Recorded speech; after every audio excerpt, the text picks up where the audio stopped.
오늘은 누가복음 37장에서 43절까지의 말씀만 보도록 하겠습니다. 전체 말씀 오늘 50절까지 말씀인데요. 43절까지만 같이 읽도록 하겠습니다. 누가복음 9장 37절에서 43절까지의 말씀 같이 한 목소리로 합독하도록 하겠습니다. 이튿날에 큰 무리가 맞을새 무리 중 한 사람이 소리질러 이르되 선생님 청컨대 내 아들을 돌봐 주옵소서. 이는 내 외아들이니이다. 귀신이 그를 잡아가 갑자기 부르짖게 하고 경련을 일으켜 거품을 흘리게 하며 몹시 상하게 하고야 겨우 떠나가나이다. 당신의 제자들에게 내쫓아 주기를 구하였으나 그들이 능히 못하더이다. 예수께서 대답하여 이르시되 믿음이 없고 패역한 세대여, 내가 얼마나 너희와 함께 있으며 너희를 참으리요. 내 아들을 이리로 데리고 오라 하시니 올 때에 귀신이 그를 꺼트러뜨리고 심한 경련을 일으키게 하는지라. 예수께서 더러운 귀신을 꾸짖으시고 아이를 낳게 하사 그 아버지에게 도로 주시니 사람들이 다 하나님의 위엄에 놀라니라. 그들이 다 행하시는 모든 일을 놀랍게 여길새 예수께서 제자에게 이르시되.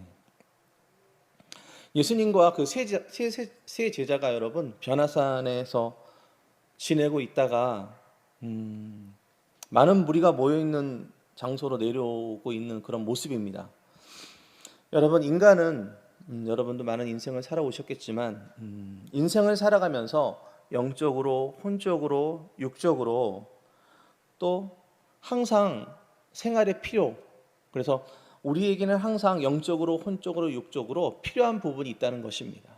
항상 갈급함이 있고 매일매일 채워도 또 하루가 지나면 또 뭔가 좀 또 갈급하고, 우리가 어제도 기도 많이 하고 또 말씀 많이 보고 또 성령 충만하더라도 여러분 이 새벽에 또 걸어 나오면 어제 그 은혜가 남아 있나요? 그렇지 않죠. 오늘 또 기도하고 말씀함으로 우리 영적인 부분이 채워지는 것처럼 인간에게는, 모든 사람에게는 영적인 것, 혼적인 것, 육적인 필요가 항상 우리에게 필요로 하다라고 말을 하고 있습니다. 그런데 예수님께서는 사람들에게 영혼이 잘되고 범사가 잘되고 강건하며 생명을 얻되 넘치도록 베풀어 주심으로 모든 필요를 채워주셨기 때문에 예수님이 가시는 곳마다 사람들이, 무리들이 많은 부흥을, 또 예수님을 따라오는 많은 무리들이 있었던 것 같습니다. 그래서 이 동일한 하나님의 말씀, 우리가 잘 알고 있는 말씀처럼 여러분, 요한 3서 1장 2절 말씀 뭡니까 여러분? 사랑하는 자여, 내 영혼이 잘됨 같이 내가 범사가 잘되고 강건하기를 내가 간구하노라. 우리 과거에 우리 순복음 교회 또 부흥을 일으키고 또 많은 하나님의 역사를 나타냈던 우리 원로 목사님, 하나님께서 이 말씀을 주심으로 우리 순복음 교회들이 부흥하고 성장하고, 또 그때 여러분 받으셨던 그 은혜, 우리 장로님들 또 권사님들 그때 받은 은혜가 여러분 지금도 뿌리 깊이 박히고 많은 열매를 맺지 않습니까 여러분? 그래서 예수님께서도 그때 그 사람들의 영혼 육에 필요한 것들을 채워주시는 것처럼 지금 이 시간에도 하나님께서는 하나님의 종 선지자를 통하여 그런 필요들을 우리 성도들에게, 영혼들에게 채우신다는 것입니다. 그래서 더욱더 제가 또 순복음교회 또 목사로서 그 원로 목사님의 그 말씀 사역에 대한 부분들을 더욱더 깊이 새기고 그것에 도전해야 되지 않겠냐라는 생각을 해봤습니다. 여러분, 산 밑에 예수님을 기다리던 무리 중에 귀신 들려 간질하는 외아들을 둔 사람이 있었습니다. 그 아이는 간질할 때마다 고함을 막 지르고요, 격려를 일으키고 입을 거품을 흘리며 자기 몸을 상하게 하여 육체적으로나 정신적으로나 많은 고통을 받았던 상을 갖고 있던 그런 모습들을 우리에게 보여주고 있습니다. 귀신을 쫓아내고 온갖 병을 고치는 예수님의 능력에 대해서 소문을 그 전부터 듣고 있었던 차라 예수님께 나가면 아들을 고침받을 것이라는 기대와 소망을 갖고 찾아온 것입니다. 여러분, 일주일 동안 여러분 회장당 야이로의 딸, 그렇죠? 그리고 또 누가 있습니까? 12의 혈루증을 얻었던 여인, 수많은 기적을 행했던 그 소식들이 여러분 이 간질병에 걸렸던 아이를 둔 부모에게도 그 소리를 듣고 예수님께서 내려오는 모습을 보면서 오늘 예수님을 만나면 예수님께 부탁하면 내 아들을 고침을 받을 수 있겠구나라는 소망을 갖고 찾아온 것입니다.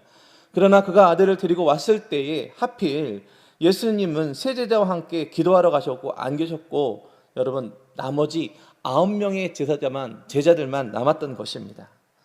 사실 예수님의 제자들도 귀신을 쫓아내고 병을 고치는 능력이 있었으므로 제자들에게 아들을 고쳐달라고 구했습니다. 그러나 제자들은 예수님의 이름으로 귀신을 쫓아내려 했으나 귀신은 쫓겨나가지 않고 아이는 계속해서 고통을 당하고 있는 상황이었습니다. 제자들이 아이에게 들린 귀신을 쫓아내지 못한 원인에 대해서 다른 복음서는 마태복음 17장 20절에 보면 이르시되 너희의 믿음이 작은 까닭이라 진실로 너희에게 이르노니 만일 너희에게 믿음이 겨자씨 한 알만큼만 있어도 이 산을 명하여 여기서 저리로 옮겨지라 하면 옮겨질 것이요 또 너희가 못할 것이 없으리라. 그리고 또 하나의 문제점을 다른 복음서에는 기도하지 않았기 때문이라고 말하고 있습니다. 마가복음 9장 29절에 보니까요, 이르시되 기도 외에 다른 것으로는 이런 종류가 나아갈 수 없느니라 하시니라. 제자들이 아무리 물리쳐도 귀신이 쫓겨나가지 않자 그의 아버지는 낙심하였습니다. 그런데 마침 예수님께서 오시는 것을 보고 그는 신락 같은, 마치 지푸라기를 짊어지고 잡는 것 같은 소망을 가지고 예수님께 나와 아들을 고쳐달라고 간구했었던 거예요. 아이 아버지로부터 이의 자초지정을 듣고 나서 예수님께서 그렇게 말씀하십니다. 믿음이 없고 패역한 세대요, 내가 얼마나 너희와 함께 있으며 너희에게 참으리요, 내 아들을 이리로 데리고 오라 라고 말씀하시는 것입니다. 믿음이 작아서 귀신을 쫓아내지 못하는 제자들을 보고 예수님께서는 깊은 탄식을 하셨습니다. 얘네들이 이렇게 능력이 없냐? 그런 식으로 이렇게 그러니까 말을 하고 막 화를 낸 모습이 아니죠. 왜 그랬냐면 여태까지 함께 생활하시면서 제자 훈련도 했고요, 권세와 능력까지 받은 제자들, 장차 당신 뒤를 따라 지상명령을 감당해야 할 만한 그런 사람이라고 생각하고 여태까지 같이 왔는데, 어린아이에게 들린 귀신을 쫓아내지 못하고 있는 현실이 예수님이 보시기에는 탄식하며 책망하셨던 것입니다. 그것이 너 왜 이렇게 못해? 똑바로 못해? 그렇게 하는 게 아니라 안타까운 마음으로 제자들에게 그렇게 탄식했던 모습인 것 같습니다. 그래서 내 아들을 이리로 데리고 오라 라는 말씀이 떨어지자 아이는 아버지를 데리고 왔습니다. 그런데 아이가 예수님을 보자마자 거꾸러뜨리며 심한 경련을 일으켰고요, 예수님을 보는 순간 아이 속에 들어있는 귀신이 놀라 발작을 일으키게 됩니다. 이에 예수님께서 꾸짖으시니 내쫓으시니 아이가 깨끗하게 나았던 것입니다.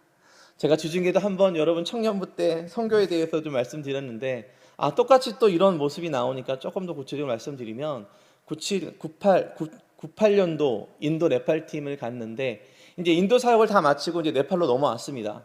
그때는 여러분 4주 중에 2주 사역을 했는데요. 근데 이제 우리 선교사님이 사역하시는 이제 교회에서 갑자기 예배를 드리고 있었어요. 근데 앞에서는 선교사님이 은혜롭게 찬양 인도를 하고 있습니다. 아주 기름 부음이 가득하게 넘친 찬양, 그리고 오랜만에 한국말로 또 같이 우리 성도들과 청년들과 현지인들과 같이 찬양을 하니까 너무나 하나님의 기름 부음과 하나님의 임재가 있는 거예요. 그래서 저번에도 한번 말씀드렸지만 근데 갑자기 찬양하는 것 가운데에 현지 패스터의 현지 목사님의 사모님에게 귀신이 드러나게 된 거예요. 그래서 이제 선교사님은 기타를 치면서 뒤에 현상을 바라봅니다. 저기 되게 난리가 났구나. 그러면서 자, 우리 월드미션 팀 빨리 저쪽 가서 기도 좀 해주세요 라고 하니까 저희 그 말씀에 순종해서 그 사모님을 다른 방으로 데리고 우리 팀장과 함께 우리 그 현지 사모님을 위해서 기도를 했습니다.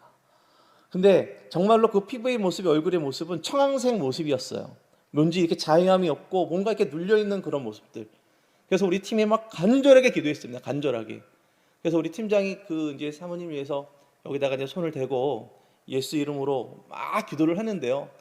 갑자기 여러분 사람의 혀가 여기밖에 나오지 않은데 이 혀가 그 팀장을 잡고 있는 이 손의 여기를 훑고 지나갑니다, 여러분. 근데 옆에서 제가 이렇게 보면서 속으로 오 이렇게 됐는데, 근데 그때 그 팀장의 말이 형, 와, 나 그때 있잖아. 나도 섬찟했다. 그러니까 그 안에 있는 귀신이 또 하나님의 임재와 우리 청년들이 막 예수 이름으로 열정적으로 기도하니까 드러난 거예요. 그래서 열심히 막 기도하는데 팀장이 물어봤대요. 너 어디서 들어왔냐고. 그러니까 그 현지 패스터 사모님이 뭐라 그랬냐면 시어머니랑 싸웠는데 그때 들어왔다고. 그래가지고 그 들어온 문을 알기 때문에 팀장이 예수 이름으로 떠나갈 것을 명했어요. 근데 기적같이 여러분 청황색 얼굴의 피부의 모습이 갑자기 환한 모습을 변하더만 자유한 모습으로 돌아간 것들을 보았습니다. 그래서 여러분 귀신은 하나님의 임재, 강한 하나님의 찬양과 경배를 통한 임재와 예수 그리스도 이름으로 나가는 것입니다. 아멘. 이제 우리가 또 문이 열려서 또 선교와 또 전도할 수 있을 때 우리도 선교여행 가고 그럴 때에 많은 표적과 기사 능력이 예수 이름으로 나타났으면 좋겠습니다.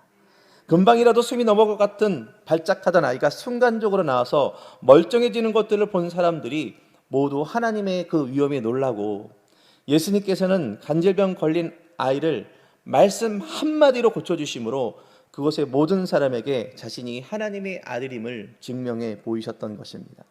이 사건은 예수님께서 저와 여러분에게 해방과 자유를 주시는 분이라는 것입니다. 아멘.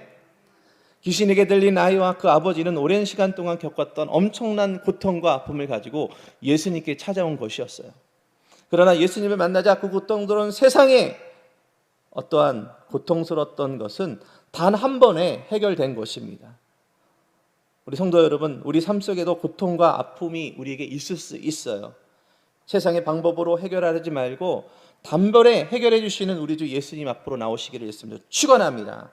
우리 믿음 없음과 연약함을 주께 내어놓고 주께서 해결해 주시기를, 나를 건지시기를 도우시며 기도하시기 바랍니다.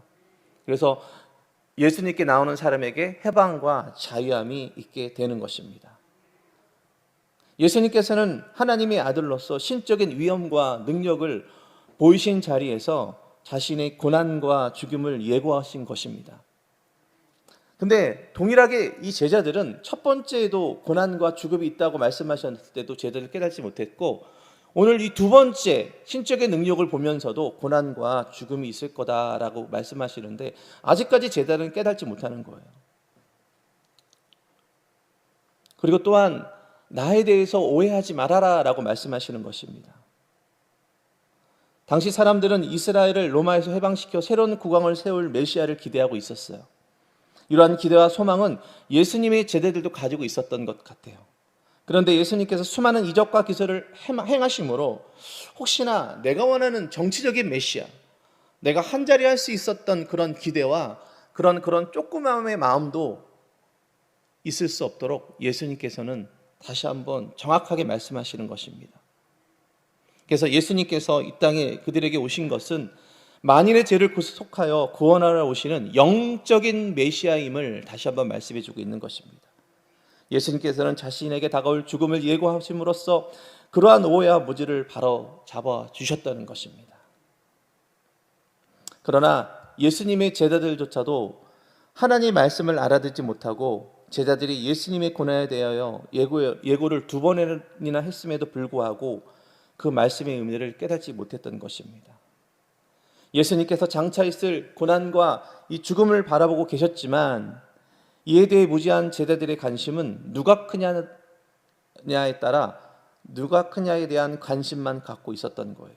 그러니까 예수님이 바라보는 시각과 제자들이 바라보는 시각은 완전 달랐었던 것이죠. 그래서 예수님께서는 제자들이 서열 문제를 가지고 변려하는 것을 아시고 그 문제를 해결하시기 위하여 한 아이를 데려다가 곁에 세우시고 말씀하십니다. 누구든지 내 이름으로 어린 아이를 영접하면 곧 나를 영접함이요, 또 누구든지 나를 영접하면 곧 나를 보내신 이를 영접함이라. 너희 모든 사람 중에 가장 작은 그가 큰 자니라. 47에서 48절을 말씀을 하십니다. 이 말씀은 자신을 남보다 낮추고 겸손히 남을 섬기는 자라야 하나님 나라에서 큰 자로 인정을 받는다라고 말씀하시는 것입니다. 성경은 교만은 패망의 선봉이요 거만한 마음은 넘어짐의 앞잡이라고 말하고 있습니다. 예수님께서도 너희 중에 큰 자는 너희를 섬기는 자가 되어야 하리라. 누구든지 자기를 높이는 자는 낮아지고 누구든지 자기를 낮추는 자는 높아지리라고 말씀하시는 것입니다. 세상에는 잘난 척 스스로 높이는 사람이 대접받고 높임을 받습니다. 그러나 하나님의 나라에서는 그와 반대로 자기 자신을 낮추고 남을 섬기는 겸손한 사람이 큰 자라고 말씀하고 계시는 것입니다. 세상에는 차별이 있습니다. 서열을 정하고 우열을 정하고 강자와 약자, 실력 있는 자와 없는 자, 총명한 자와 미련한 자들, 여러 면에서 우열이 드러나고 그에 따른 대우를 받습니다. 그러나 하나님의 나라는 이와 반대인 것입니다. 없는 자들, 약한 자들, 미련한 자들을 하나님의 손에만 붙들리면 그 붙들리는 그 자들을 통해서 하나님의 나라와 하나님의 의를 확장시켜 나가는 것입니다. 우리가 좀 부족하고 연약하더라도 하나님을 의지하고 주 앞에 나가는 자를 통해서 또 저와 여러분을 통해서 그 일을 행하신다는 것입니다. 이 세상의 시스템들, 세상이 원하는 것들이 여러분 이 사고들이 바로 인본주의에서 온 것인데 하나님 중심의 사고에서 나올 수 없는 것입니다. 우리는 세상의 가치관하고는 달라야 될 줄 믿습니다. 그러므로 우리에게 남을 낮게 여기고 나보다 이웃을 겸손히 섬김으로 하나님께 인정받는 큰 자가 되시기를 예수 그리스도로 축원합니다. 주기도문으로 예배를 마치도록 하겠습니다. 하늘에 계신 우리 아버지여, 이름이 거룩히 여김을 받으시오며 나라가 임하시며 뜻이 하늘에서 이루어진 것 같이 땅에서도 이루어지이다.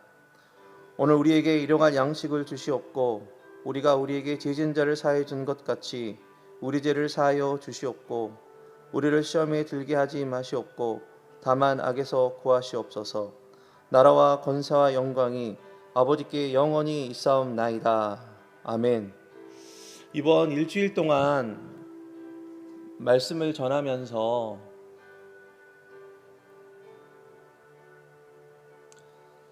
예수님의 그 모습이 영화롭게, 그리고 예수님께서 하나님의 아들이면서도 불구하고 새벽에 깨어서 기도하시고 사역을 마친 다음에도 기도하시고 그 영광이 나타났던 것처럼 여러분, 저와 우리 성도님들 비록 내가 여태까지 갖고 있었던 경험과 많은 것이 갖고 있었지라도 겸손하게 오늘 이 밤에 이 새벽에 기도함으로 하나님의 능력을 다시 받아 이 세상의 빛과 소금의 역할을 감당하시는 귀한 우리 성도님 되시기를 예수님으로 축원합니다.